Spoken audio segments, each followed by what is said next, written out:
বন্ধুরা, ভারত পৃথিবীর বৃহত্তম গণতান্ত্রিক দেশ, যেখানে ভোটার সংখ্যা ৯৬ কোটির বেশি। সমগ্র বিশ্বের আর কোনো দেশেই এত বিপুল সংখ্যক ভোটার নেই। তাই এখানকার নির্বাচন অনুষ্ঠিত হয় মহা উৎসবের সাথে।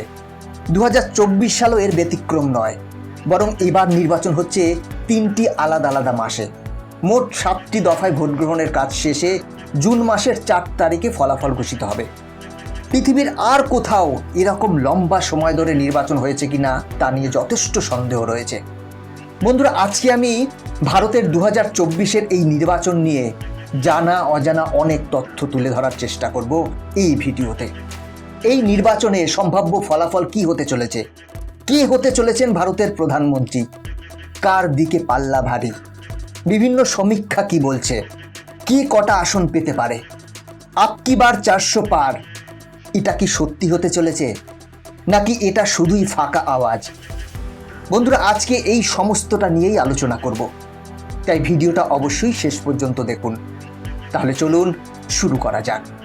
বন্ধুরা, ভারতের নির্বাচন প্রক্রিয়া অন্য দেশের চাইতে অনেকটাই আলাদা, অনেকটা জটিল এবং আকারেও বিশাল।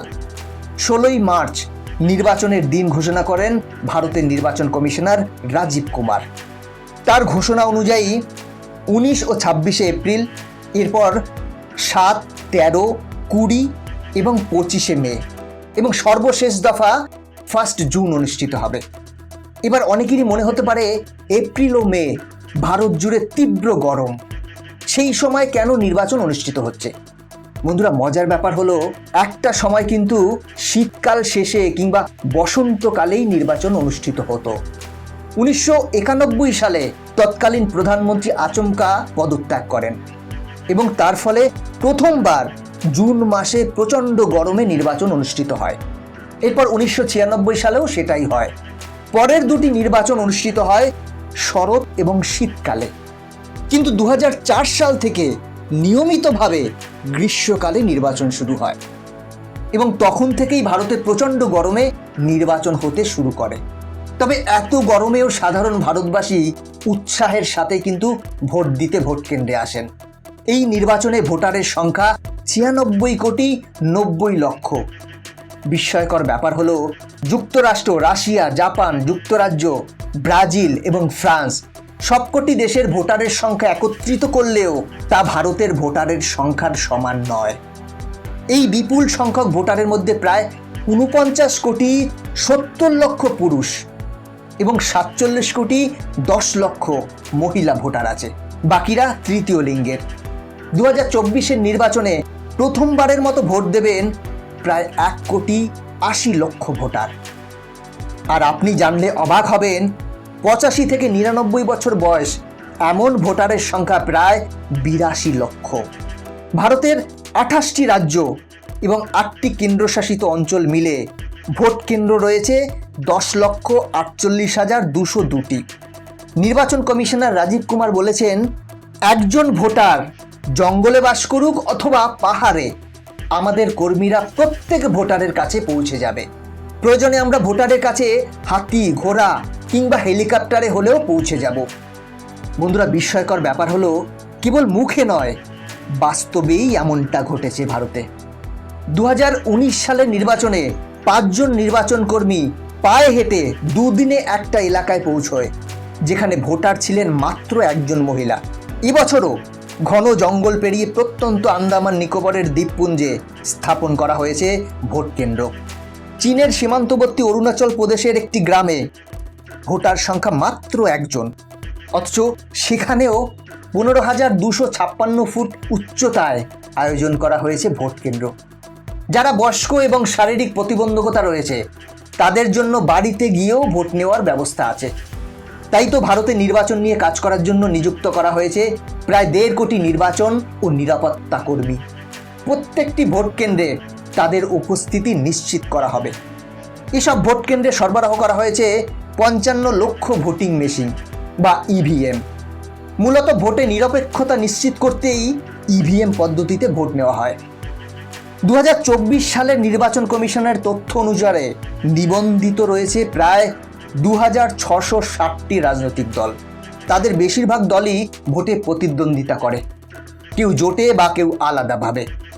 এতেই বোঝা যায় ভারতের নির্বাচন পদ্ধতি কতটা জটিল এবং কঠিন। পুরো ভারত জুড়ে 543 জন প্রতিনিধি নির্বাচন করেন প্রায় 96,90,00,000 ভোটার। এদের মধ্যে যারা 272টি আসন জয় করবেন তারাই সরকার গঠন করবে। তবে তার জন্য 4 জুন পর্যন্ত অপেক্ষা করতে হবে ফলাফলের জন্য।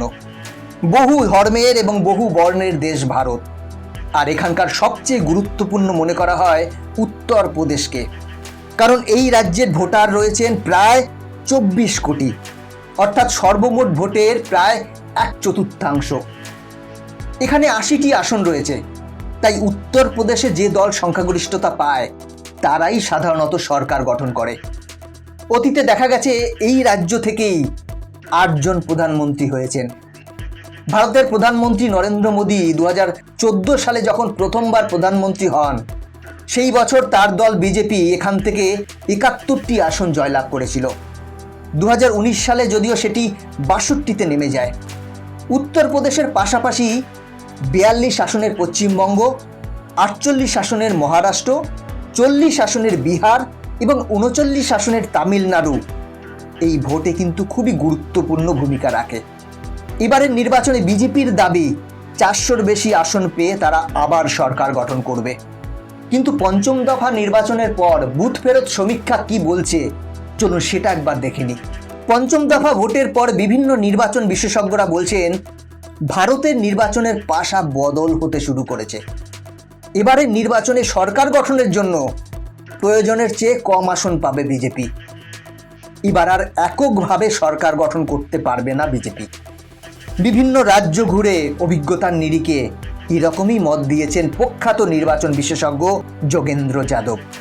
তার মতে এবারের নির্বাচনে বিজেপি খুব বেশি হলে 220 থেকে 230টি আসন পাবে, যেখানে সরকার গড়তে মিনিমাম 272টি আসন দরকার।